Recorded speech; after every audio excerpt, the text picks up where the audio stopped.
Hello everyone, आप सभी को नमस्कार। बीएसटीसी जो विद्यार्थी करना चाह रहे हैं उनके लिए ये अपडेट आया है, यानी कि बीएसटीसी नोटिफिकेशन 2021 अपलोड कर दिया गया है। 2 दिन पहले जो है इसकी सूचना निकल कर आई थी कि 9 तारीख से 9 जून से जो है आपके फॉर्म स्टार्ट होंगे। ये सूचना 2 दिन पहले आ चुकी थी और 10 तारीख जो है इसकी लास्ट डेट थी।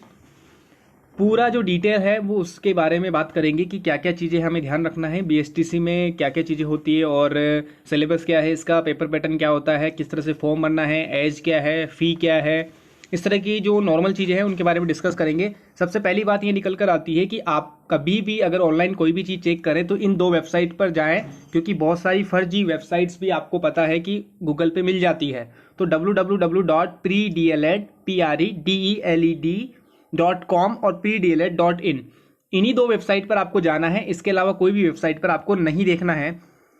सबसे पहली और मुख्य बात यह है कि आपके 9 तारीख से जो है फॉर्म स्टार्ट हो गए हैं और 10 जुलाई 2021 लास्ट डेट रहेगी इसके लिए। आप यहाँ पर देख सकते हैं 9 तारीख जो है स्टार्टिंग डेट है और अंतिम दिनांक 10 जुलाई 2021 है। अब बात निकल कर आती है कि आपके सामान्य के परसेंटेज कितने होने चाहिए, न्यूनतम अंक आपके कितने आने चाहिए। अगर आपके 50% से अंक कम है 12th क्लास में, जनरल कैटेगरी से अगर आप आते हैं 50% से कम है तो आप ये फॉर्म नहीं भर सकते हैं। SC ST से अगर आप आते हैं तो 45% आपको कम से कम आपका 12th में होना जरूरी है। OBC से आते हैं तो 45%, दिव्यांग से आते हैं तो भी 45% और सामान्य वर्ग की विधवा तलाकशुदा महिलाओं के लिए भी 45% होना अनिवार्य है। EWS के लिए भी 45% होना अनिवार्य है।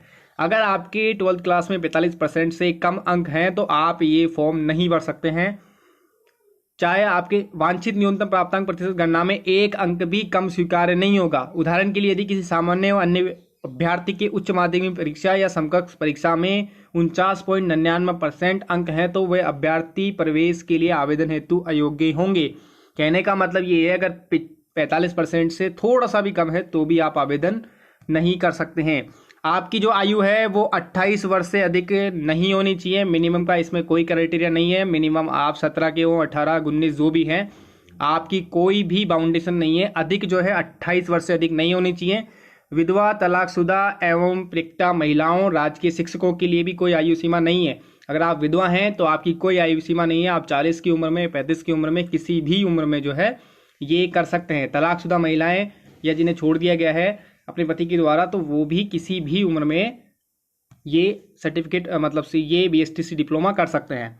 अनुसूचित जनजाति, SC ST, अन्य पिछड़ा वर्ग, अति पिछड़ा वर्ग, EWS एवं महिलाओं की राजस्थान सरकार द्वारा निर्धारित प्रावधानों नियमों के अनुसार सीमा में छूट दे होगी। ये जो छूट है 5 वर्ष होती है अधिकतम, तो 28 से आप देखो 33, इससे ज़्यादा छूट नहीं मिलेगी। आवेदन प्रक्रिया है जो आपको इन वेबसाइट के माध्यम से आप कर सकते हैं। ई-मित्र के माध्यम से आपको आवेदन कर सकते हैं। वहाँ पर आपसे 30 रुपये लिए जाएंगे आवेदन पत्र के भरने के लिए मिनिमम। अभ्यर्थी स्वयं के स्तर से भी कर सकता है, यानी कि आप कंप्यूटर से, मोबाइल से कर सकते हैं और डेबिट कार्ड के माध्यम से आपको पेमेंट करना होगा। कंप्यूटर से अगर आप खुद भी कर रहे हैं तो आपको थोड़ा सावधानी रखने की जरूरत पड़ेगी, क्योंकि यहाँ पर आपको पता है आपकी सिग्नेचर और आपका थंब इम्प्रेशन भी लगेगा, यानी कि आपका अंगूठा जो होता है वो भी लगेगा। तो थोड़ा सा आपको खुद घर से भरने में दिक्कत आएगी। तो बेहतर ये होगा कि आप ई-मित्र के माध्यम से ये अप्लाई करें। फीस जो रहेगी यहाँ पर 400 रुपये रहेगी और 450 रुपये, यानी कि अगर आप केवल एक से ही, DLED भी 2 टाइप के होते हैं, यानी कि DLED सामान्य और DLED संस्कृत। इनमें क्या अंतर होता है मैं अभी आपको आगे बताऊंगा। मिनिमम 400 रुपये है, यानी कि एक से अगर आप करना चाहते हैं तो 400 रुपये, दोनों पार्टिकल में तो करना चाहते हैं तो 450 रुपये, क्योंकि दोनों की कट ऑफ अलग अलग जाती है।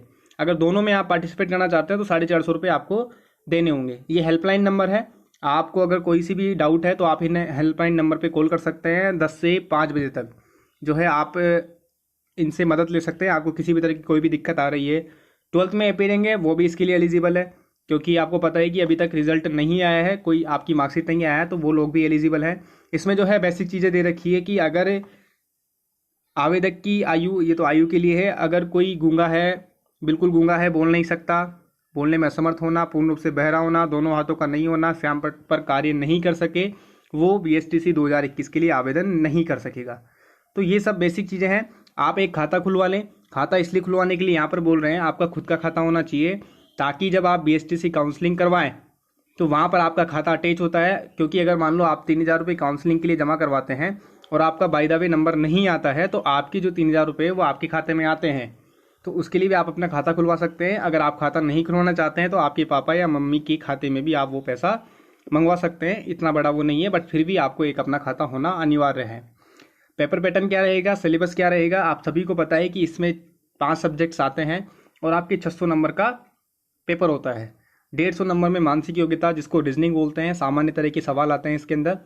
150 नंबर में राजस्थान जीके आती है जिसमें 50 सवाल आते हैं। 150 नंबर शिक्षण अभिक्षमता यानी कि चाइल्ड एप्टीट्यूड और टीचिंग एप्टीट्यूड जो है वो इसमें आता है।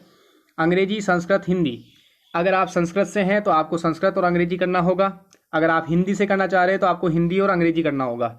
ठीक है, इसमें 2 मीडियम जो है, एक तो सामान्य और एक संस्कृत से। संस्कृत से आप करोगे तब आपको संस्कृत करना अनिवार्य है, और अगर आप संस्कृत से नहीं करोगे तो आपको हिंदी और अंग्रेजी जो है 2 विषय वहाँ पर करने होंगे। ठीक है, दोनों के मिला के 50 जो है सवाल आएंगे और दोनों के मिला के जो है 150 अंक आपके उसमें होंगे।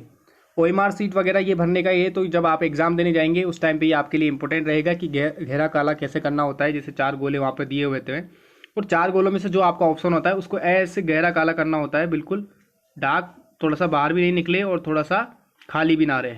ये तो थोड़ा सा भरने में ठीक नहीं आया, तो इस तरह से आपका हो, ये इस गोले से बाहर भी नहीं निकलना चाहिए और गोला अंदर से खाली भी नहीं होना चाहिए। इस तरह से आपको ये भरना होता है। तो जनरली बेसिक डिटेल से ज़्यादा कुछ नहीं है, आपको केवल अभी कोई भी चीज़ें नहीं दिखानी है।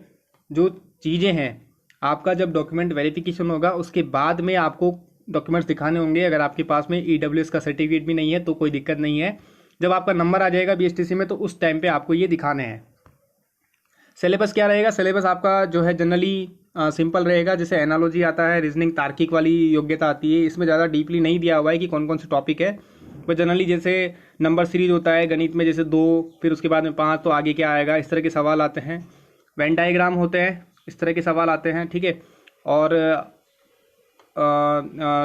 मिक्स जो क्वेश्चंस हो सकते हैं जैसे कैलेंडर के ऊपर आ जाता है, एज के ऊपर आ सकता है, और भी बहुत सारे तरीके हैं जिसमें रीजनिंग पूछ सकते हैं।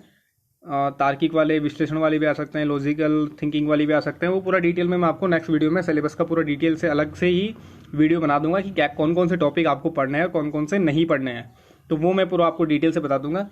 जीके जो है आपका हिस्ट्री आएगा, Rajasthan history, Rajasthan culture, Rajasthan polity नहीं आएगा, राजस्थान हिस्ट्री, राजस्थान कल्चर और राजस्थान का ज्योग्राफी, ये 3 पार्ट आएगा आपके। बिल्कुल बेसिक आएगा, ज़्यादा टफ सवाल नहीं पूछे जाते हैं। 1 लाइनर क्वेश्चन जो होते हैं, जो बोल सकते हैं इंपॉर्टेंट क्वेश्चंस होते हैं, ज़्यादातर वही पूछा जाता है इसके अंदर। राजस्थान का हिस्ट्री, राजस्थान का राजनीतिक पक्ष भी आएगा, थोड़ा बहुत पॉलिटी जिसको बोल सकते हैं, राजस्थान का कल्चर और राजस्थान का भौगोलिक, ये सब चीज़ें हैं, बेसिक चीज़ें ही आपकी आएगी। टीचिंग एप्टीट्यूड, ये आपका जो है ये टॉपिक काफ़ी महत्वपूर्ण होता है, इसमें सबके अच्छे नंबर आते हैं। थोड़ा सा भी अगर आपको बेसिक नॉलेज है तो आप ये बिना पढ़े भी आप इसको आसानी से कर सकते हैं। इसमें टीचिंग लर्निंग से रिलेटेड आएगा, मूल्यांकन से संबंधित आएगा। जैसे किसी का चीज़ का मूल्यांकन करना है, मान लो आप एक टीचर हो और किसी स्टूडेंट की कॉपी चेक कर रहे हैं, तो आप क्या भावना रखेंगे, सभी विद्यार्थियों को समान समझेंगे, इंटेलिजेंट विद्यार्थियों को ज़्यादा नंबर देंगे, कमज़ोर विद्यार्थियों को कम देंगे? नहीं, ऐसा नहीं है। जो जैसा लिख रहा है उसको उसी तरह के अंक देने होते हैं। पहले से हमें वो चीज़ नहीं माननी कि भाई ये स्टूडेंट हमें पहले से मैं ऐसे जानता हूँ तो इसको इस तरह से नंबर देना है, नहीं, जो उस कॉपी में लिखेगा बिल्कुल निष्पक्षता से। तो इस तरह के सवाल होते हैं, बेसिक सवाल होते हैं, तो आप इनको कर सकते हैं। ये इस तरह की नॉर्मल डिटेल है। बाकी जो है नेक्स्ट वीडियो में मैं आपको पूरा सिलेबस डिटेल से बताऊँगा। Thank you.